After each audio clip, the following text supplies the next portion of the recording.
আল্লাহ পাক বলেন ইন্না আনজালনাহু ফি লাইলাতিল কদর, নিঃসন্দেহে আমি কোরআনকে নাজিল করেছি কদরের রাতে। কোন রাতে?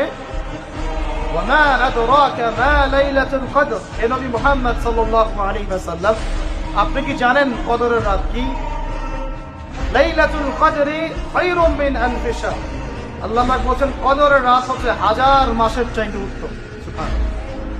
তানাজ্জালুল মালাইকাতু ওয়ার রূহ, এই রাতে নাজিল হয়, অবতীর্ণ হন ফেরেশতা মণ্ডলী, আসমান থেকে সমস্ত ফেরেশতারা নেমে আসে। ওয়ার রূহু, এবং জিবরাইল আলাইহিস সালাম নেমে আসে। তানাজ্জালুল মালাইকাতু ওয়ার রূহু ফিহা বিইذনি রাব্বিহিম মিন কুল্লি আমর, এই রাতে আল্লাহ পাক তাকদীরের ফয়সালা করেন প্রত্যেকটা বিষয়ে।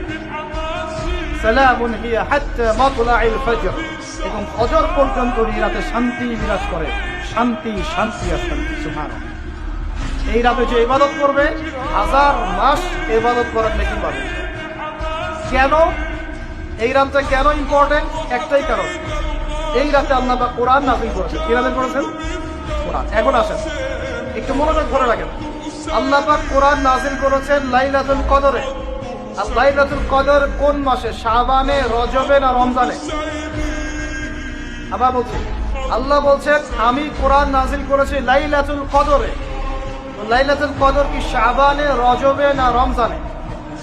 তার মানে লাইলাতুল কদর রমজানে। রমজানের কোথায়? রমজানের শেষ দশকে। রমজানের শেষ দশকে 21, 23, 25, 27, 29, এই 5টা বেজর রাতের যে কোনো একটা রাত হবে কি লাইলাতুল কদর। তার মানে আমরা বুঝতে পারলাম কোরআন নাজিল হয়েছে লাইলাতুল কদরে, লাইলাতুল কদর হচ্ছে রমজান মাসে, অর্থাৎ কোরআন নাজিল হয়েছে রমজান মাসে।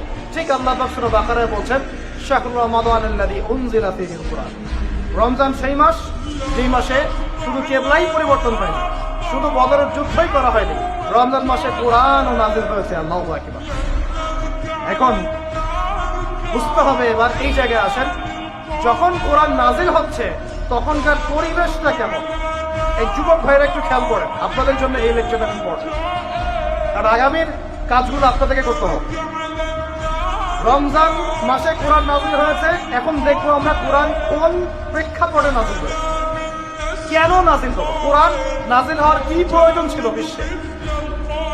কোরআন নাজিল হয়েছে এমন একটা সমাজে, যে সমাজটা নিয়ে আমরা বলি আইয়ামে জাহিলিয়া। কি বলি ভাই? কোথায় নাজিল হয়েছে? হেরা গুহায়।